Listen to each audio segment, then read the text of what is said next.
دیکھیے عرب کا جاہلی معاشرہ جو ہے اس کا معاشرتی نظام کیا تھا؟ کیا وہاں عورتیں ننگی رہتی تھی؟ کیا وہاں کوئی خاندانی نظام نہیں تھا؟ یہ نہ سمجھیے کہ وہاں کوئی اس طرح کا معاملہ تھا کہ کوئی خلا تھا۔ نمبر ایک، ان کا قبائلی نظام بہت مضبوط تھا، اور جب قبائلی نظام مضبوط ہوتا تو خاندانی نظام بہت مستحکم ہوتا۔ قبیلہ خاندانوں کے مجموعے کا نام ہے نا۔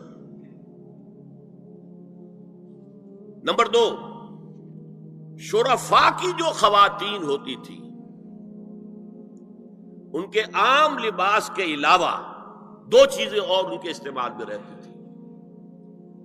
ایک خمار، اوڑھنی، گھروں کے اندر وہ اوڑھنی اوڑھتی تھی۔ ایک جلباب، لمبی سی چادر کہ جب باہر نکلتی تھی تو اس میں اپنے پورے جسم کو لپیٹ لیتی تھی، لیکن چہرہ نہیں چھپاتی۔ یہ جلباب کا لفظ قرآن میں آیا، خمار کا خمر ہننا، جلابیب ہننا، یہ الفاظ انہیں معلوم تھے نا، ان کے زیر استعمال تھے نا، ورنہ کوئی نیا لفظ کہاں سے آ جاتا؟ تو جلباب اور خمار ان کے لباس کا حصہ تھا، گھر میں اوڑھنی، اور باہر نکلے تو ایک بڑی چادر میں اپنے آپ کو لپیٹ لے، لیکن چہرہ نہیں چھپانا، سر کے اوپر بھی ضروری نہیں ہے کہ کچھ ہے ہو۔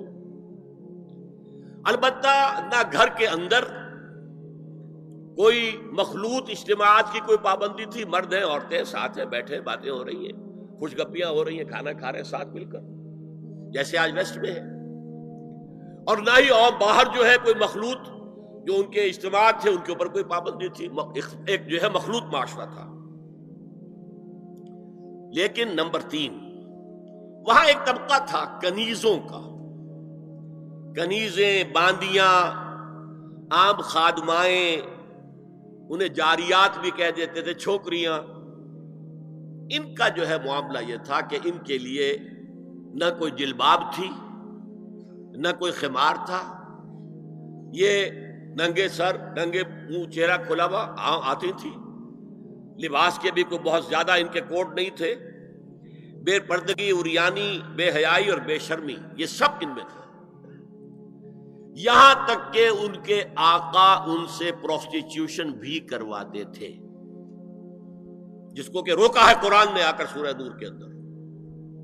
ذریعہ بناتے تھے آمدنی کا، میری کنیز ہے، کوئی اسے استعمال کرے، پیسے دے، کمائی ہے نا اس کی، میرے پاس آئے گی، میری کنیز۔ تو یہ پروسٹیٹیوشن، قحبہ گری جو ہے، یہ بھی ان کے اندر عام تھی۔ تو یہ دو طبقے ہو گئے، شرفاء کی خواتین اور یہ عام چھوکریاں، خادمائیں، باندیاں، کنیزیں، جاریات۔ اور ان سے چھیڑ چھاڑ کرنے کا لوگوں کو حق تھا۔ وہ بازار میں نکلی ہے تو وہ چھیڑے گا، کیونکہ وہ تو ان کا معاملہ یہ ہے۔ پروسٹیٹیوشن کے لیے بھی جب آمادہ ہے، یا ایک ہے معاملہ چل رہا ہے پروسٹیٹیوشن کا بھی، تو چھیڑ چھاڑ کے اندر تو کوئی بھی رکاوٹ ہے ہی نہیں۔ اس پس منظر میں دیکھیے اسلام نے جو معاشرتی چینجز کی ہیں، جو معاشرتی اصلاحات کی ہیں، ان کے ہدف کیا ہے؟ پہلا ہدف مضبوط خاندانی نظام۔ یہ خاندانی نظام شروع ہوتا ہے ایک مرد اور ایک عورت کے درمیان ازدواج سے، اور وہاں نکاح ہوتا تھا۔ ان دونوں کے درمیان جتنی محبت ہوگی، جتنا قرب ہوگا، جتنا باہمی اعتماد ہوگا، اتنا ہی خاندان مضبوط ہوگا۔ اس لیے کہ یہ فرسٹ ڈائمنشن ہے خاندان کی، شوہر اور بیوی۔ اب شوہر اور بیوی کو اللہ نے اولاد دے دی، second dimension has been added now.